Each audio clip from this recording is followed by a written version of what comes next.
Eu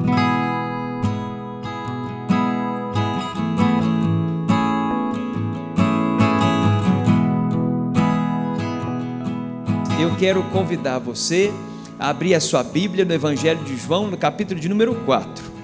Versículo 46 diz: Jesus foi outra vez a Caná da Galileia, onde tinha transformado água em vinho. E havia ali um oficial do rei, cujo filho estava doente em Cafarnaum. Quando ouviu dizer que Jesus tinha vindo da Judeia para a Galileia, foi ter com ele e pediu-lhe que fosse curar seu filho, que estava morrendo. Então Jesus lhe disse: se porventura não virdes sinais e prodígios, de modo nenhum crereis. O oficial pediu mais uma vez: Senhor, venha antes que o meu filho morra. Jesus respondeu: pode ir, o seu filho vai viver. O homem creu na palavra de Jesus e partiu. Quando já estava a caminho, os seus servos vieram ao encontro dele, anunciando-lhe que o seu filho vivia. Então perguntou a que horas o seu filho se sentira melhor. Informaram: ontem, à 13h, a febre o deixou. Com isso o pai reconheceu que aquela era precisamente a hora em que Jesus tinha dito a ele: o seu filho vai viver. E creu ele e toda a sua casa. Foi este o segundo sinal que fez Jesus depois de vir da Judeia para a Galileia. Amém? Mantenha a sua Bíblia aberta. Versículo 54 diz que foi este o segundo sinal. O primeiro sinal foi a transformação da água em vinho. O segundo sinal é a cura do filho do oficial, como nós acabamos de ler. O primeiro milagre especial Jesus opera a pedido de uma mãe. O segundo milagre especial ele realiza a pedido de um pai. Seus dois primeiros milagres operados no seu ministério foram feitos no âmbito familiar, para nos mostrar que Jesus é o Deus da família. Ele é o Deus que se envolve, Ele é o Deus que se compromete, Ele é o Deus que prioriza a família. À guisa de introdução, quero lhe afirmar que a sua família é prioridade na agenda de Deus. Deus tem bênçãos especiais reservadas para nós e para todos a nossa casa. Preste atenção, porque Deus tem uma palavra para você aqui nessa noite. Essa é a história de um filho que está morrendo e de um pai que está disposto a ir até as últimas consequências para que o seu filho seja curado, para que a sua família pudesse ser abençoada. A Bíblia está descrevendo para nós uma família que precisa de um milagre. E eles precisam de um milagre porque estão passando por crises. E se você acompanhar comigo atentamente, você vai ver que eles estão passando uma crise com os filhos. Não era o pai nem a mãe que estava doente, era o filho.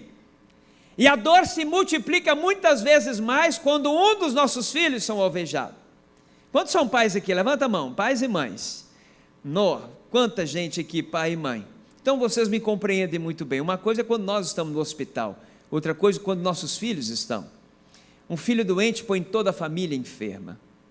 E esta é uma crise que se abate sobre as famílias brasileiras. Talvez o seu filho não esteja padecendo de uma enfermidade física, mas quantos filhos estão padecendo de enfermidades espirituais?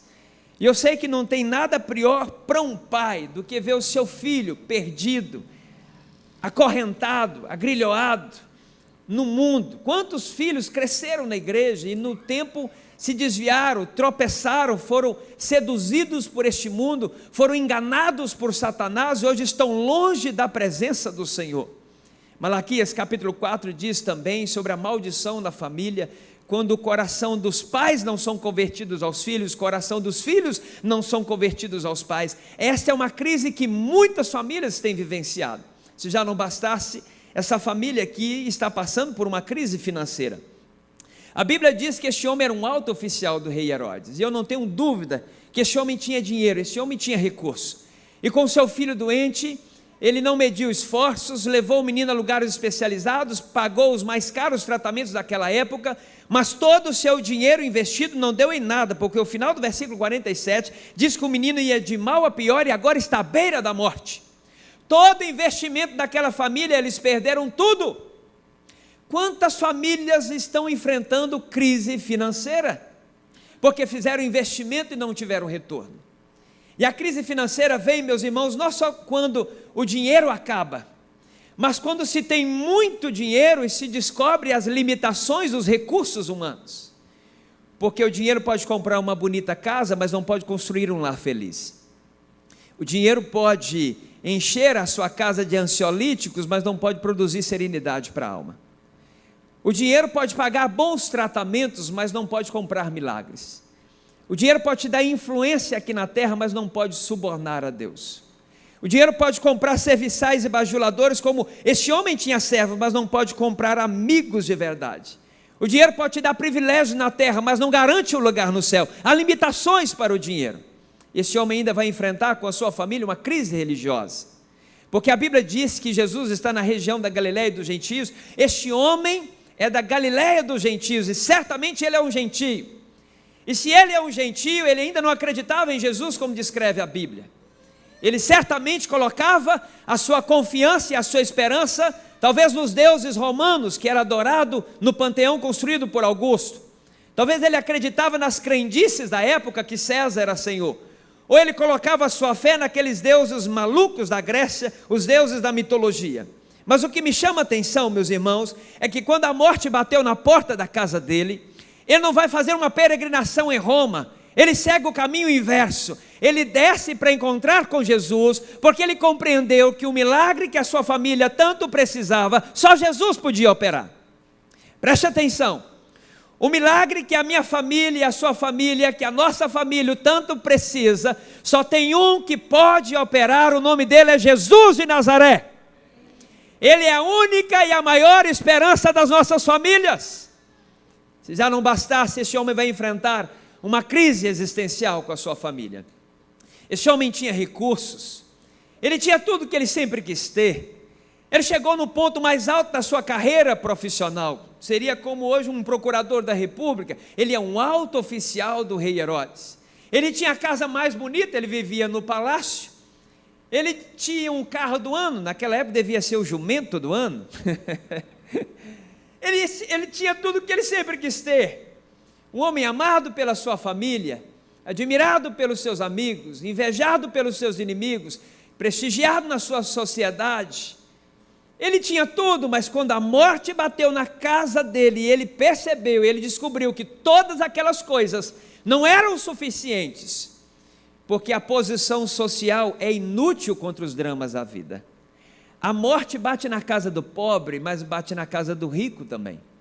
E é nessa hora que o homem compreende que coisas não podem corresponder aos apelos da alma. Todos nós temos fomes que nem pão nem sede pode saciar. Nós temos necessidades muito mais profundas, que absolutamente nada neste mundo pode suprir, ou pode saciar, ou pode corresponder. É por isso que Deus enviou o seu único Filho. Ele é a provisão de Deus para as nossas maiores e mais profundas necessidades. Por isso, se temos fome, Jesus diz assim: eu sou o pão da vida. Se temos sede, Jesus diz assim: eu sou a água da vida. Se estamos em trevas, Jesus se apresentou: eu sou a luz do mundo. Se estamos vazios, Jesus é a plenitude de Deus. Se estamos cativos, Jesus é a libertação. Se estamos em angústia, Jesus é a paz que vai além do entendimento. Se estamos enfermos, Jesus é o bálsamo de Gileade que tira toda a dor. Se estamos em depressão, Jesus é a alegria indivisível. Se alguém está vivendo em condenação, por meio de Jesus tem justificação. Aqueles que estão cativos, Jesus é a libertação. Para aqueles que chegaram no fim da linha, Jesus é a oportunidade de recomeço. Para aqueles que chegaram no fundo do poço, Jesus é a mão estendida que arranca do lamaçal do pecado. Para aqueles que estão confusos na vida, Jesus é a resposta de Deus. Para aqueles que estão desesperados da própria vida, Jesus é o Deus de toda esperança que jamais falha. Para aqueles que estão sozinhos nessa vida, Jesus é o melhor amigo que jamais nos abandona. Para aqueles que estão expostos às intempéries deste mundo, Jesus é o abrigo seguro que acolhe e que protege. Para aqueles que estão vivendo na antessala do inferno, Jesus é a porta dos céus. Por isso que ele diz que os anjos subiam e desciam sobre a sua cabeça. Para aqueles que estão perdidos, ele diz: eu sou o caminho. Para aqueles que estão no engano, ele diz: eu sou a verdade. E para aqueles que estão mortos nos delitos e pecados, Ele se apresenta: eu sou a vida e a vida em abundância. Todas as necessidades da alma de um homem e de uma mulher só podem ser preenchidas por meio de encontro com Cristo Jesus. Quero lhe afirmar nessa noite: se Jesus não for o seu pastor, nada irá satisfazer. Nem o carro do ano, nem a casa mais bonita nessa cidade, nem o melhor emprego, absolutamente nada neste mundo. Mas se Jesus for o seu pastor, eu posso lhe afirmar: nada lhe faltará. Porque quando Jesus é o nosso pastor, Ele vem e Ele cuida, Ele preenche, Ele dá sentido à nossa vida. Eu me compadeço desse pai, porque eu também sou pai. Uma crise pessoal. Claro, seu menino está morrendo, seus recursos financeiros são inúteis, sua religião não podia fazer nada, o homem tinha coisas demais com que viver, razões de menos para que viver. Quantas crises se abateram sobre uma mesma pessoa, ou sobre uma mesma casa, ao mesmo tempo? Mas preste atenção, foram exatamente estas crises que arrancaram este homem da zona de conforto, do sofá da sua casa, do palácio, e o colocou na presença de Jesus. Maldita é a prosperidade que nos afasta de Deus. Bendita é a crise e a necessidade que nos coloca no nosso devido lugar. E o nosso devido lugar é aos pés da cruz. Talvez você esteja enfrentando uma ou outras crises semelhantes a essa. Eu quero lhe afirmar pela palavra de Deus que este é o tempo oportuno para você conhecer o poder de Jesus de curar, de salvar, de restaurar e de fazer novas todas as coisas. Suas maiores necessidades na presença de Jesus se tornam suas maiores oportunidades. Preste atenção, você precisa tomar decisões aqui nessa noite. Quantos aqui têm uma causa na família que é impossível, que só Deus pode realizar? Levanta a mão. A minha mão está levantada porque a minha família tem ainda pessoas não crentes. Na minha família ainda tem pessoas que não são convertidas. Na minha família ainda tem pessoas que não são libertas. A minha família precisa de um milagre. Há mais alguma família aqui nessa noite que precisa de um milagre? Levanta a mão. Eu creio que todas nós. Se a sua família e a minha família precisam de um milagre, nós precisamos tomar as decisões que este homem tomou. Porque as decisões que este pai de família tomou pavimentaram a estrada e o caminho para a chegada de um milagre. Repete comigo: eu preciso tomar decisões sérias e certas. Por que nós precisamos tomar decisões? Porque Deus quer agir em nosso favor, mas Deus não vai agir em nosso lugar. Há decisões que são nossas, há iniciativas que são nossas, há passos que são nossos, nós precisamos dar. E eu quero desafiar você nessa noite a tomar as mesmas decisões que este homem tomou. E a primeira decisão que este homem tomou foi ir ao encontro do Senhor Jesus. Jesus está novamente em Caná da Galileia. Este homem está em Cafarnaum, 40 quilômetros de distância. Eu não sei como este homem foi, se ele foi a pé, se ele foi a cavalo, se ele aparelhou os melhores carros daquela época, mas uma coisa eu sei, ele foi a toda pressa porque a sua família precisava de um milagre. Se a sua família precisa da intervenção, vem correndo aos pés de Jesus. É Ele mesmo quem chama: se alguém tem sede, vem a mim e beba. E para vir até Jesus tem que sair de onde está. Saia da indiferença, saia da sonolência espiritual, saia da morbidez. Que esta noite seja uma noite marcada por decisões sérias, decisões certas, e esta é a decisão que você tem que tomar nessa noite, de vir correndo aos pés de Jesus. Talvez você seja o primeiro da sua casa, você pode ser o primeiro fruto, você pode ser as primícias do seu lar. Este homem tomou uma outra decisão, a decisão de interceder pela sua família. Está claro para nós o versículo 47, ele vai até Jesus, para quê? Para orar pelo seu filho. O versículo 47 na sua Bíblia diz que este homem rogou, este homem orou, este homem pediu, este homem clamou a Jesus para que curasse o seu filho. Deus, meus irmãos, intervém quando nós decidimos dobrar o nosso joelho e orar a plenos pulmões pela nossa casa e pela nossa família. E preste atenção, este homem foi direto a Jesus. Ele não pediu Pedro para falar com Jesus por ele. Ele não pediu João, que era o melhor amigo de Jesus, para interceder por ele. Ele não pediu Maria para ser medianeira dele, porque Maria fazia parte da comitiva de Jesus. A razão porque a sua oração vai ser respondida e porque ele vai experimentar um milagre na sua família, deve-se ao fato dele ir ter direto com Cristo Jesus. Preste atenção, você não precisa de mediadores humanos. Você pode chegar à presença do Deus Todo-Poderoso, à sala do trono. Você pode ir direto a Jesus, clamar a Deus pela sua família. E como este homem orou? Ele não usou os jargões evangélicos, ele não usou o crentez, ele não usou da retórica nem da oratória. Este homem rasga o seu coração. Este homem ora com humildade, ele ora com sinceridade, e ele pede a Deus que venha operar um milagre na sua família. E este homem, que até o momento é ímpio, está nos ensinando a como orar pela nossa casa e a nossa família. Rasga o seu coração diante de Deus. Terceira decisão que este homem tomou, foi a decisão de perseverar pela sua família, porque no versículo 47 ele ora, no versículo 48 ele é repreendido por Jesus. Vocês leram isso na Bíblia? Vocês perceberam? Jesus repreendeu este homem, toda aquela multidão, quando ele diz assim: se porventura não virdes sinais e prodígios, de modo nenhum crereis. Jesus está dizendo que eles têm que ver para crer. Jesus está denunciando o tipo de fé deles. Mas ao invés de ficar de mimimi e nunca mais voltar à igreja, ao invés de ficar de mimimi e nunca mais abraçar o pastor Jesus, este homem tem uma causa e ele não quer abrir mão dela.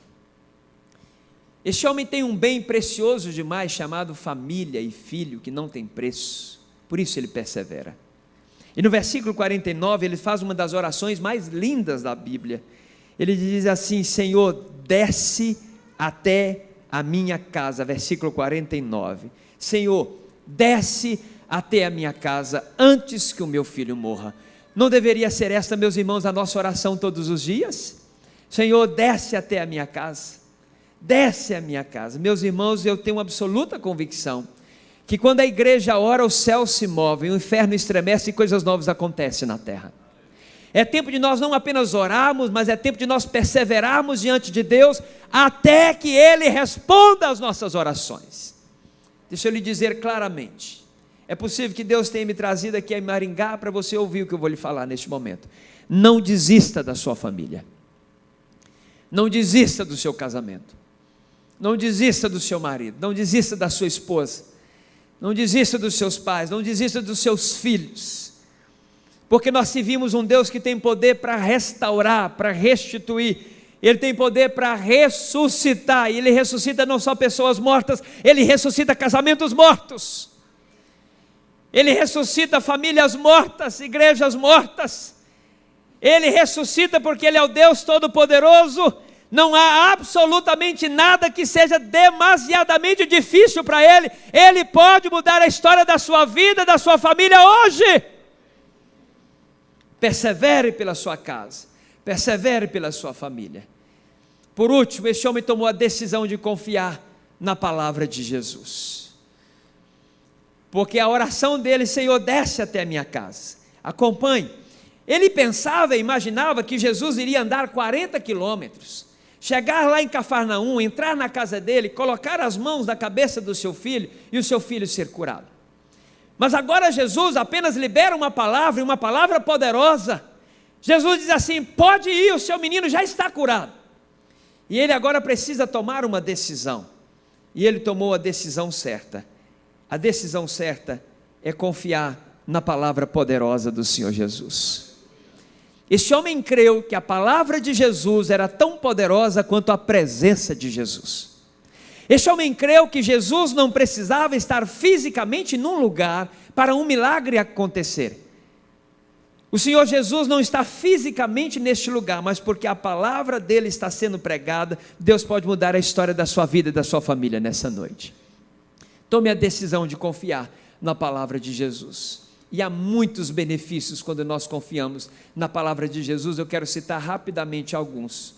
Quando nós confiamos na palavra de Jesus, nós somos impulsionados a agir. Olha na sua Bíblia o versículo 50. O homem creu na palavra de Jesus e... Vai lá, eu vou te dar tempo aí para você olhar.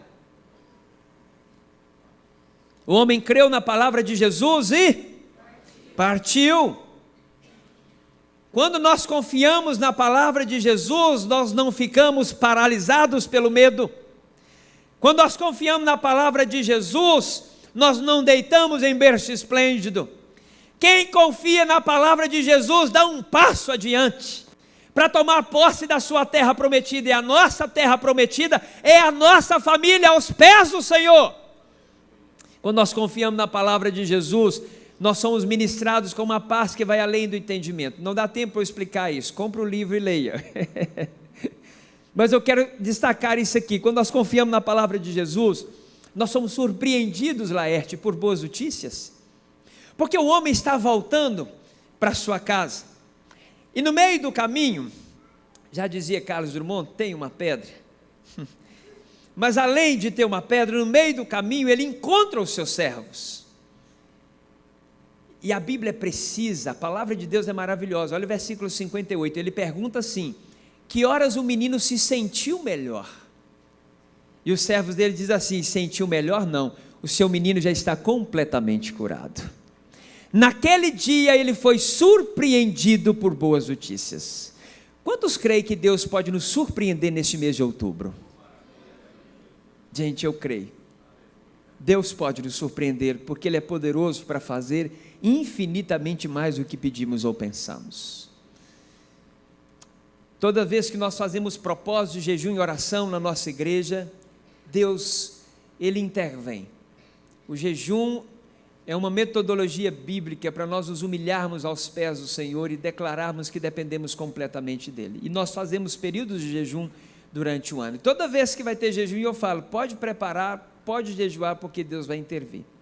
E nós fazemos 40 dias de jejum, fazemos períodos de 30 dias, de 21 dias, e num desses jejum, eu recebi um telefonema de um marido de uma das irmãs da igreja, e ele falou assim: pastor, eu preciso que o senhor venha na minha casa. E eu me lembro disso como se fosse hoje, porque eu tinha pregado o evangelho para esse homem tantas vezes, e ele era muito ignorante, nos dois sentidos, que nós usamos a palavra ignorante, porque ele também era analfabeto, ele não tem a leitura, e ele tinha um coração muito duro e muito rude. Toda vez que eu pregava para ele, ele apontava um erro de alguém da igreja como justificativa para não entregar a vida a Jesus. Mas a sua esposa era uma mulher de oração, irmã Hilda, e nós começamos o jejum, e ele me fez uma ligação, e eu falei assim: eu vou aí na sua casa, Delino. E quando eu cheguei na casa dele, ele falou assim: pastor, o senhor sabe por que eu chamei o senhor aqui? Eu até brinquei com ele, falei assim: não, adivinhação é pecado capital do Antigo Testamento, né? Ele falou assim: pastor, eu chamei o senhor aqui porque eu quero entregar minha vida a Jesus, eu quero ser crente, e eu quero ir para a igreja com Hilda. E eu vi uma mulher que orou 40 anos pela conversão do seu marido, chorando copiosamente. E nós batizamos o Delino, e Delino está lá uma hora dessa, servindo ao Senhor Jesus, crente. Naquele mês, a irmã Hilda foi surpreendida por boas notícias. Eu não sei o que Deus tem preparado para você, mas eu sei que Ele é poderoso de ir além das nossas expectativas, amém? Quando nós confiamos na palavra de Jesus, nós somos consolidados na fé. Se você prestar atenção, este homem chegou diante de Jesus com a fé no seu degrau mais baixo. Diz a Bíblia que ele precisava ver para crer. Essa é a fé principiante. De uma fé principiante, ele subiu um degrau, versículo 49, fé perseverante. Ele perseverou diante de Jesus. De uma fé perseverante, versículo 50, ele cresceu para uma fé confiante, um degrau a mais. Porque o versículo 50, Jesus diz assim: pode ir, seu menino já está curado, e a Bíblia diz que o homem creu. De uma fé confiante, ele cresceu para uma fé confirmada, porque o versículo de número 53 diz que esse homem novamente creu, isso é fé confirmada. De uma fé confirmada, ele cresceu para uma fé contagiante, porque não apenas ele creu, mas diz a Bíblia que ele contagiou toda a sua casa para crer em Jesus. quanto mais você confia na palavra de Deus, mais você cresce até o nível da fé contagiante. E diz a Bíblia que creu ele e toda a sua casa. A palavra aqui é oikos. Todos que moravam naquela casa, inclusive os seus servos. Deus tem um projeto, nós e toda a nossa casa na presença dEle, aleluia! Que Deus te abençoe, que você seja um crente do nível contagiante, para que essa igreja e esse templo não comporte de pessoas. Por último, e não menos importante, quando nós confiamos na palavra de Jesus, nós somos abençoados com o melhor de Deus. Quantos querem o melhor de Deus? Eu peço você levantar a mão só para você não dormir. É uma estratégia do pregador. Receba o melhor de Deus, porque o melhor de Deus é o Senhor Jesus Cristo. Ele é o presente precioso, a pérola de grande valor, o tesouro de riqueza inestimável. Mas eu uso essa expressão, o melhor de Deus, contrastando com a permissão de Deus. Eu não canto muito aquela música da Cassiana, que isso é permissão de Deus, permissão de Deus. Eu não quero a permissão de Deus, eu quero o melhor de Deus. Por exemplo, a permissão de Deus era a enfermidade, mas o melhor de Deus era a cura. A permissão de Deus era essa família passar por crise, mas o melhor de Deus era manifestar a sua glória. A permissão de Deus era aquela família enfrentar tempos difíceis, mas o melhor de Deus era dar a eles bênçãos eternas. A permissão de Deus era um menino à beira da morte, mas o melhor de Deus era um menino curado e toda a família salva. Por isso você tem que falar, eu quero o melhor de Deus sobre a minha vida. E a Bíblia diz, como nós lemos aqui, que o homem partiu para a sua casa. Daqui a pouco nós vamos partir para a nossa casa também. Mas a maneira como você vai partir aqui desse templo e deste culto é determinante para saber se você vai receber o melhor de Deus ou não. Se você partir para a sua casa endurecendo o seu coração, se você partir para a sua casa com rebeldia, a Bíblia diz que a rebeldia é como o pecado da feitiçaria, não espere o melhor de Deus. Mas se nessa noite você partir aqui desse templo e deste culto, confiando a sua vida ao Senhor Jesus e na palavra dele, eu posso lhe afirmar, por palavra de Deus, que coisas maiores estão por vir sobre a sua vida e sobre a sua casa. E é assim que João termina com o versículo 54. Ele diz assim, foi este o segundo sinal.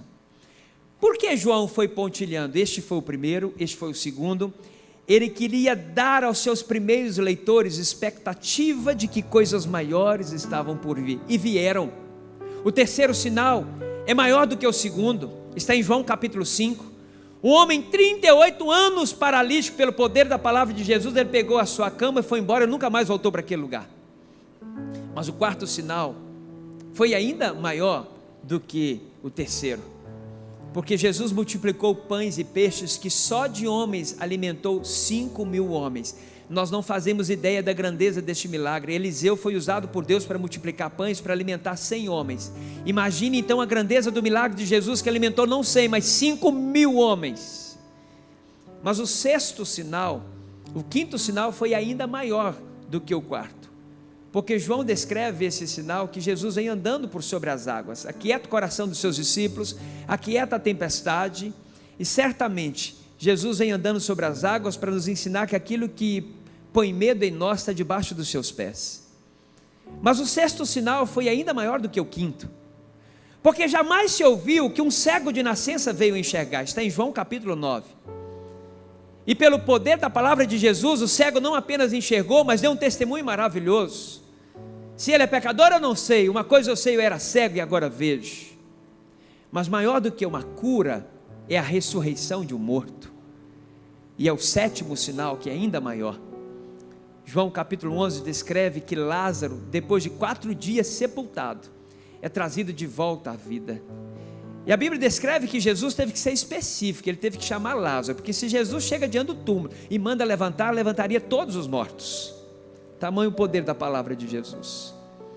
Mas algo ainda maior aconteceu. João descreve no final do Evangelho. Numa sexta-feira ele subiu num monte, num Gólgota, e lá ele derramou o seu precioso sangue, e é por causa do sangue de Jesus que essa igreja completou 43 anos. Mas algo ainda maior estava por acontecer, porque 3 dias depois Ele rompeu os grilhões da morte, Ele ressuscitou, Ele levantou dentre os mortos. E algo ainda maior estava por acontecer.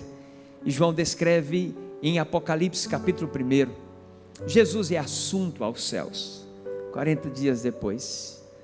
Algo ainda maior estava por acontecer, porque assunto aos céus, Ele é entronizado à direita de Deus Pai Todo-Poderoso.